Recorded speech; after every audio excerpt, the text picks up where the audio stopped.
Dear friends, brothers and sisters on the path, there is a saying in the Shaolin tradition, before conquering the world, conquer yourself. And today I want to speak about that conquest, not of others, but of our own inner enemies. These enemies cannot be seen, they cannot be touched, but they are the most dangerous ones because they live inside of us. If we do not become aware of them, they rule us. If we do not face that, they defeat us. Let me share with you 4 key ways grounded in Shaolin wisdom to overcome these inner enemies. Let us begin with the first and most essential step on the path of self-mastery, the step of awareness. In the Shaolin tradition, this is where all transformation begins. Nothing can change until it is seen. Nothing can be defeated until it is faced, and nothing can be understood while you are trapped within it. That is why awareness is not just a tool, it is the light in the darkness, the mirror that shows us our own reflection. Many people wake up each day and step into their lives like actors who never read the script. They react, they chase, they run, they fear, but they do not stop to ask why. Why do I feel this way? Why do I act like this? Why do I keep repeating the same mistakes? The truth is, they are not truly living.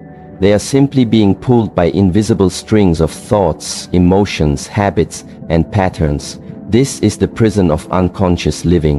In Shaolin philosophy, awareness is the practice of waking up inside your own mind.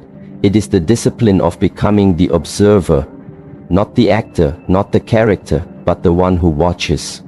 Imagine a mountain, still and silent, watching the clouds pass. That is awareness. Thoughts come and go, emotions rise and fall, but the mountain remains steady. This is what we must become, a steady presence that does not drown in the storm, but watches the waves with clarity. To develop this inner awareness, we begin with the breath. The breath is always present. It does not lie, it does not pretend. When you observe your breath, you are brought back to this moment, not yesterday, not tomorrow, but right now. And in this now, there is no fear, no shame, no regret, only observation, only presence. When anger arises, we usually say, I am angry. But this is already a mistake. You have already become the anger. You have lost the awareness. In Shaolin training, we are taught to say instead, anger is arising. This is very different. When you say, I am angry, you are inside the storm. But when you say, anger is arising, you are standing outside watching it pass. This is the power of awareness. It creates space between you and your emotions, between you and your habits. In that space, you find freedom. And this awareness must extend beyond the cushion. Meditation is not something we do for 10 minutes a day and then forget. It must become the way we live. Walking, we watch our steps. Eating, we taste each bite.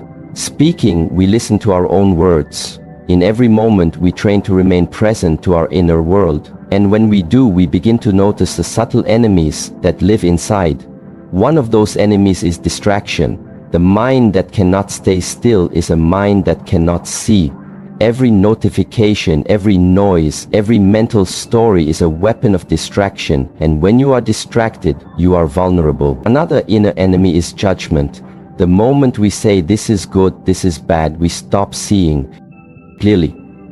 We put labels on things and forget to see them as they are.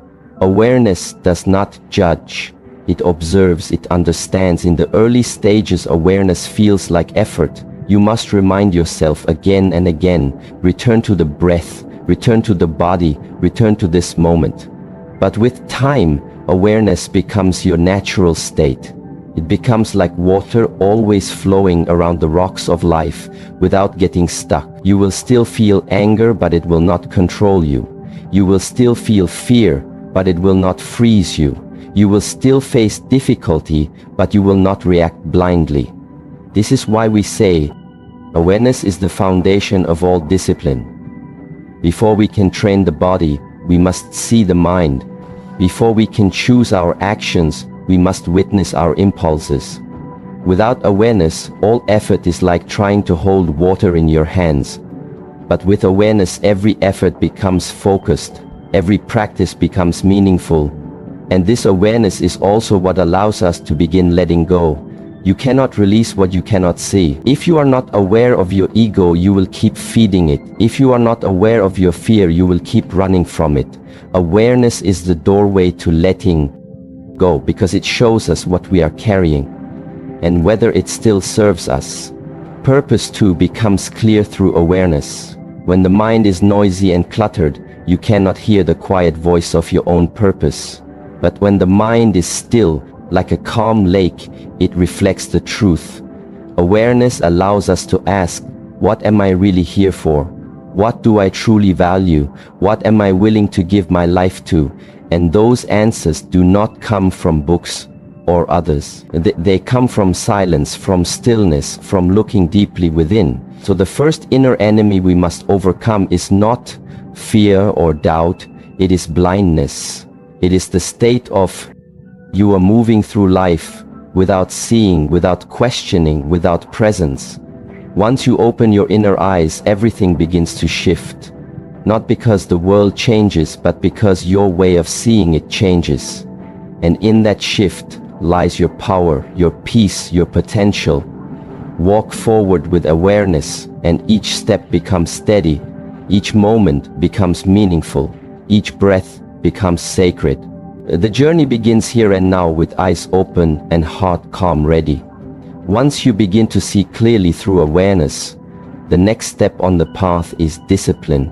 Awareness shows you the patterns, but discipline gives you the strength to change them. It is easy to see where you go wrong, but it is difficult to walk a different way. That is where discipline comes in. Without discipline, there is no transformation. Without discipline, the same thoughts keep coming, the same habits keep repeating, the same inner enemies keep winning. In Shaolin life, discipline is not something you do, it is something you become. It is not about controlling the outside world, it is about mastering your inner world. And this mastery is not about force or punishment, it is about repetition and intention. A disciplined mind is not a mind without thought, it is a mind that can return again and again to what matters. Most people believe discipline is harsh, they see it as restriction or sacrifice, but in truth, discipline is a form of love. It is the love for who you are becoming, it is the love for your higher self. When you are disciplined, you do not give in to every desire or distraction, not because you are being punished, but because you are being shaped. Each time you choose discipline, you are choosing freedom. Discipline in Shaolin begins with the body. We rise early, we train even when tired. We move with purpose, but this is only the surface. True discipline is in the mind. It is in the moment when you want to quit and you stay. It is in the moment when doubt arises and you continue. It is in the silence when the excuses come and you do not believe them. That is where discipline lives. When you begin to cultivate discipline, you will meet your inner enemies face to face. Laziness will whisper, rest. Fear will whisper, hide. Doubt will whisper, you are not enough. But you do not listen. You return to the practice. You return to the breath. You return to your path. That return is discipline. And it is not about being perfect. No one walks the path without falling. Discipline is not never falling, it is standing up one more time than you fall. It is continuing even when no one sees, even when it feels hard, even when it is not easy. Discipline is the invisible thread that connects intention to action and action to transformation. In our daily lives, discipline can take many forms. It is rising with the sun to train the body. It is sitting in silence when the mind wants noise. It is choosing what nourishes you over what entertains you. It is speaking with honesty even when silence would be easier. It is keeping promises you make to yourself, even the small ones. These acts may seem simple, but they build the foundation of an unshakable character. Discipline also means protecting your focus. Attention is the most valuable energy you have. Where your attention goes, your life follows. The world is full of distractions and each one pulls you away from your purpose. Discipline is the decision to return your attention to what matters again and again, no matter how many times you are pulled away. You must also understand that discipline is not always loud. It is not always seen by others.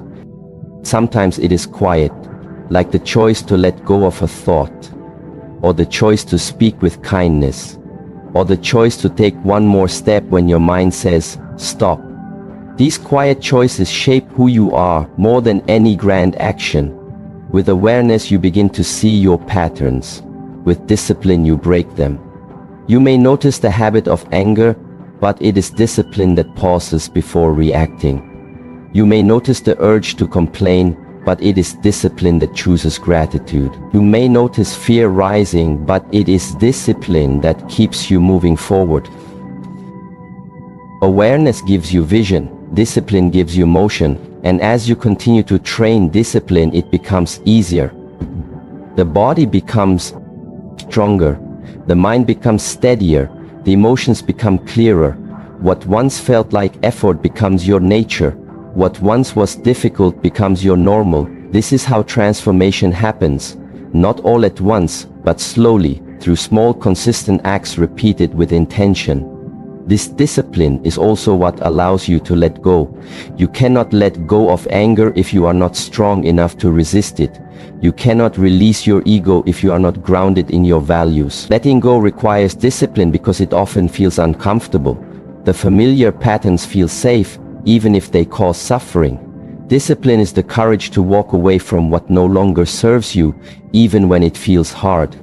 Purpose, too, is fed by discipline.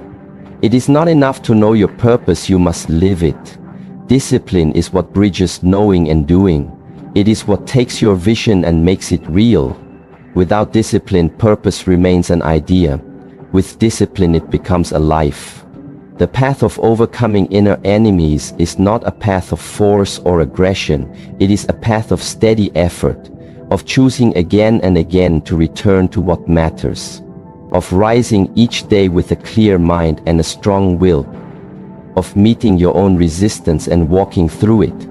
This is the warrior's way, not of fighting the world, but of mastering yourself. Letting go is one of the most misunderstood aspects of the inner path. Many believe it means weakness or giving up, but in truth, it is one of the deepest expressions of strength. In Shaolin philosophy, letting go does not mean to lose or to run away. It means to release what no longer serves your growth. It means to stop carrying burdens that weigh down the spirit and cloud the mind. It is not about having nothing. It is about not being possessed by anything. Letting go is freedom, and freedom is power. We all carry many things inside that we do not need. We carry old pain, old anger, old stories. We carry fear about the future and shame from the past. These become the enemies inside us. They whisper in moments of silence and guide our actions when we are unaware. We begin to live through these inner voices instead of living from our true self. Letting go begins when we decide we no longer want to be ruled by what was. When we say, I will not be defined by this, I will not hold what keeps me heavy. Letting go cannot be forced. It cannot be rushed. It happens when the mind is quiet and the heart is ready. It happens through awareness and discipline. First, you see what you are holding. Then you strengthen yourself to face it, and only then can you begin to release it. This is why letting go is not a single moment. It is a process. And like all things in the Shaolin path, it requires practice. One of the greatest obstacles to letting go is attachment. Attachment is the belief that we need something in order to be whole. It might be an identity, a belief, a memory, or even a desire, but everything we attach to holds a part of our energy, and if we are attached to something that is not in alignment with our path, it creates suffering. The more we hold on, the less space we have for peace. That is why we say, the hand that holds on cannot receive. To receive wisdom, peace, freedom, we must first release what blocks the way. This does not mean we stop caring. It means we stop clinging. It does not mean we forget. It means we no longer carry the weight. Imagine walking through life with a heavy backpack filled with stones. Each stone is a past hurt or fear or regret. With each step, the weight increases, the path becomes harder, and we wonder why we feel tired. Letting go is the act of opening the bag and removing the stones one by one. It is not always easy, but with each stone removed, the walk becomes lighter, the path becomes clearer. In daily life, letting go shows itself in simple ways. It is the moment you forgive, even when you were never given an apology. It is the moment you choose silence instead of proving you are right. It is the moment you release the need to control outcomes and accept what is. It is not passive, it is deeply active. Letting go means choosing peace over pride, clarity over confusion, truth over ego. And letting go also includes the self-image we build. Many of us hold on to a story about who we are. We say, I am this, I am not. That I cannot change, I have always been this way. But that story is just a memory repeated, it is not your essence. To grow, you must let go of who you think you are and step into who you truly are. This is a difficult step because it means entering the unknown, but the unknown is where all transformation begins. Letting go also requires us to face fear directly. Fear is often the chain that keeps us attached. Fear of being alone, fear of failing, fear of not being enough. These fears are not based in reality, they are based in the stories we repeat. To let go, we must walk through fear, not around it. We must look it in the eye and say, you will not control me. And the moment we do that, the fear begins to lose its power. The practice of letting go can be supported by breath, by movement, by stillness. In Shaolin training, we move the body to release tension, we breathe to release emotion, we sit in silence to release thought. Each practice is a way of loosening the grip of the inner enemies. And over time, letting go becomes a natural way of being. We become less reactive, more grounded, less attached, more open. And when you begin to let go, you create space inside yourself, space for joy, for compassion, for insight. The mind becomes clearer, the heart becomes lighter. You stop fighting with what is and begin flowing with it. This does not mean you stop acting. It means your actions come from a place of calm, not chaos, from presence, not pain. Letting go is not the end of effort, it is the beginning of deeper effort, because now your actions are guided by wisdom, not wounds. You do not waste energy holding what harms you.